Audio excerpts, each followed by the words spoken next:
اچھا سر یہ بتائیے گا، سرکاری اشتہارات سے قائد اعظم محمد علی جناح اور علامہ اقبال کی جو تصویر تھی وہ غائب تھی، کیا کہیں گے یہ جو 14 اگست پہ جتنے بھی اشتہارات تھے حکومت کی جانب سے؟ دیکھیے میرے خیال میں اگر آپ دیکھیں 1947 سے لے کے آج تک جو قائد اعظم اور علامہ اقبال کی جو فرمودات تھی، تو ان کی جو اوریجنل کتابیں ہیں وہ بھی غائب ہے یہاں پہ لائبریری سے.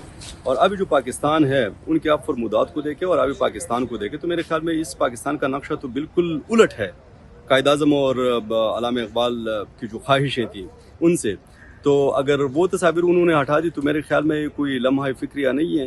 اگر یہ لوگ وہ پاکستان نہیں بنا سکتے تو اگر ان کی تصاویر بھی نہ لگا دے تو میرے خیال میں کوئی بڑی بات نہیں ہے. لیکن ہونا یہ چاہیے کہ اگر ہم نے پاکستان کو ان کی خواہشات کے مطابق بنانا ہے تو ہونا یہ چاہیے کہ ہم عملاً لوگوں کو دکھائیں کہ وہ پاکستان جو وہ چاہتے تھے ہم وہ پاکستان عملاً بنائیں. اور یہ تصاویر تب اگر آپ لگائے تو میرے خیال میں ان تصاویر کا پھر لگانے کا فائدہ ہوگا. لیکن اگر ہم پاکستان کو اس شکل میں ان کے سامنے لے آئیں، اگر قائد اعظم صاحب خود یہ پاکستان دیکھے تو میرے خیال میں اس پاکستان کو وہ جانیں گے بھی نہیں اور پہچانیں گے بھی نہیں، کیونکہ وہ پاکستان تو نہیں جس کے لیے انہوں نے خواب دیکھا تھا اور جس کے لیے انہوں نے کوشش کی تھی. سر سینٹ کے اجلاس میں آج اعظم نذیر تارڑ نے پی ٹی آئی کے جتنے بھی جو سوشل میڈیا واریر ہیں اور مار کے حق میں اور جو بھی انہوں نے کردار ادا کیا اس کی بھی آج نام لیا اور تعریف ہوتی نظر آئی ہے، کیسا لگا ہے آپ کو؟ دیکھیے پاکستان کی مفادات کے لیے ہم سب اکٹھے ہیں.